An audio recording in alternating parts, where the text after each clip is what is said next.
Oke teman-teman, selamat jumpa lagi dengan saya Momon Esmadroni, dan saat ini saya berada di Riau ya, dalam rangka sharing dengan teman-teman untuk penggunaan mobil 4x4. Dalam kesempatan ini saya ingin sharing dengan teman-teman semua tentang bagian dari kendaraan, yaitu bumper. Bumper mobil sekarang ini terbuat dari bahan yang mudah seperti ini, yaitu dari bahan poliuretan dan tidak terhubung sasis, artinya merupakan bagian dari bodi. Nah, apa tujuannya? Yang pertama, ini yang perlu kita perhatikan bahwa bumper ini harus menjadi peredam, lain dengan kendaraan dulu menggunakan bahan material yang kuat, yaitu logam dan terhubung ke sasis, sehingga ketika tabrakan, energi tabrakan itu tidak diredam dan bisa menggoncangkan ataupun melukai daripada pengendaranya atau penumpang yang ada di kendaraan ini. Dengan material seperti ini, ketika tabrakan itu akan meredam, ya, rusak, dan pada sampai satu titik tertentu itu akan menyentuh dari sensor airbag, sehingga airbagnya akan keluar. Nah, ini manfaat untuk peredaman dari sebuah bumper semacam ini. Kalau tabrakannya kencang sekali, mobil ini dibikin di daerah sini dengan mudah untuk melipat, sehingga orang tidak lagi terdorong oleh bagian mesin akibat tabrakan itu. Nah, lain halnya kalau di sini dibikin yang material yang keras, maka energi tabrakan itu yaitu sebesar setengah dari berat mobilnya dan kecepatannya dikuadratkan, itulah energi yang tidak teredam oleh bagian yang tadi rusak tersebut. Nah, ini kenapa dibikin seperti ini.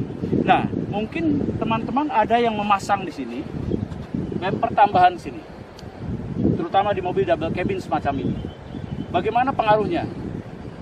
Sekali lagi bahwa bumper semacam ini tidak terhubung ke sasis. Nah, kalau kita buat yang terhubung ke sasis, maka ketika tabrakan energinya juga akan tersalurkan ke bagian belakang.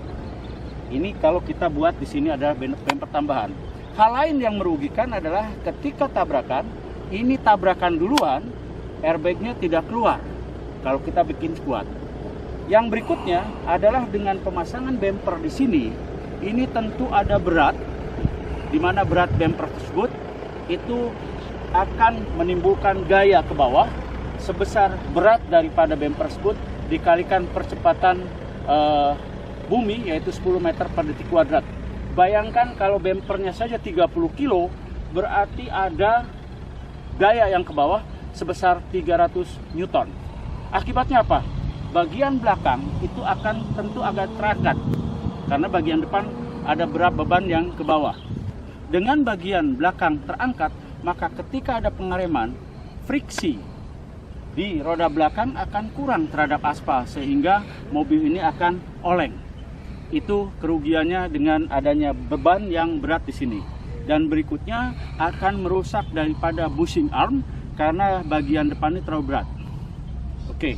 Yang lainnya, jika ini dibikin kuat dan terhubung ke sasis, maka ketika satu saat andai mobil ini rolling ke depan, ini mobil akan terpaksa jungkir balik seperti ini.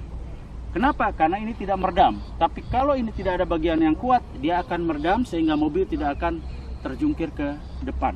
Inilah sedikit sharing dari saya tentang bumper, dimana kenapa bumper daripada mobil ini sekarang baik yang murah ataupun yang mahal terbuat dari bahan yang seperti ini, yaitu poliuretan atau mungkin orang awam disebutnya fiber atau plastik.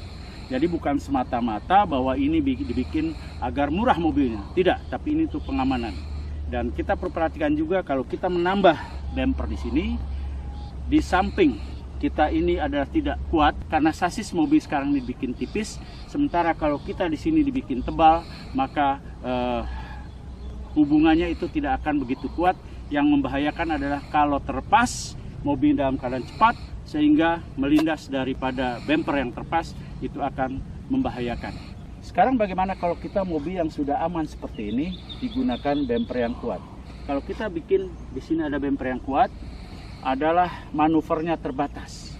Karena kita lihat di sini, kalau kita perhatikan ya, Di sini ada sudut, di mana sudut ini akan menentukan manuver ketika tanjakan. Kalau kita bikin bumper di sini yang panjang ke depan, berarti sudutnya akan lebih rendah, sehingga akan sulit untuk manuver di tanjakan yang curam.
Nah teman-teman, itulah sharing dari saya mengenai